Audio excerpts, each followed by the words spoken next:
Good morning po sa inyo lahat. Isa pang maliyugto ng ating daily Bible blessings. Pamagat po ng ating aralin ngayong umaga ay ang pagmamahal sa pera. Ang pagmamahal sa pera. At di po hindi mo minamahal na masarap ang maraming pera. Di po ba? At mahirap ang kakaunti o walang pera. At o po mahalaga ang pera sa ating buhay. Ngunit po ilang beses po na may babala sa Biblia o sa pagkahumaling o pagmamahal sa pera at ang mga pangit na bunga nito sa ating buhay. Halimbawa po, hayon po sa Hebreo 13:5, 13:5. Huwag daw tayong magmukhang pera o sa ibang salin, mangilag kayo sa pag-ibig sa salapi. Sabi po ni Pablo sa 1 Timoteo 6:10, na pag-ibig sa salapi ay ugat ng lahat ng kasamaan. Dahil sa paghahangad na yumaman, may mga taong nalalayo sa pananampalataya at nasadlak sa maraming kabigatian.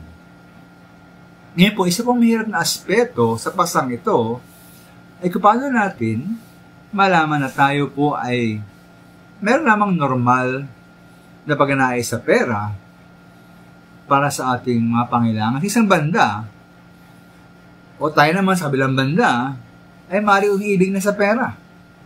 O nagmumukhang pera na nga. Ngayon po, ayaw po sa pagkasiliksik.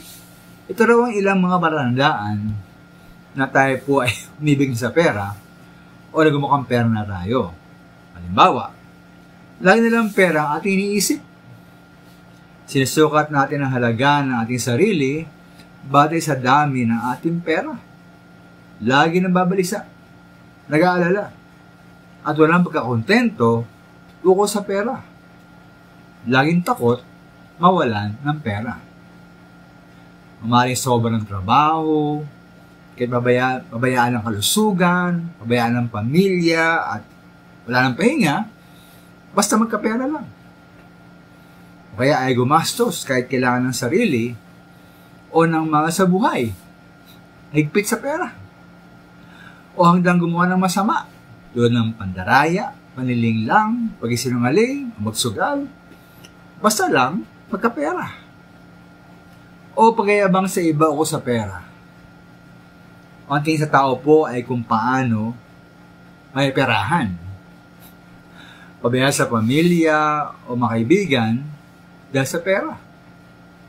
O ginagamit ang pera para kontrolin o dominahan ang ibang tao. Mamaya, ganoon ba tayo kuminsan sa ating sarili? Tayo ba ay nagmukhang pera na?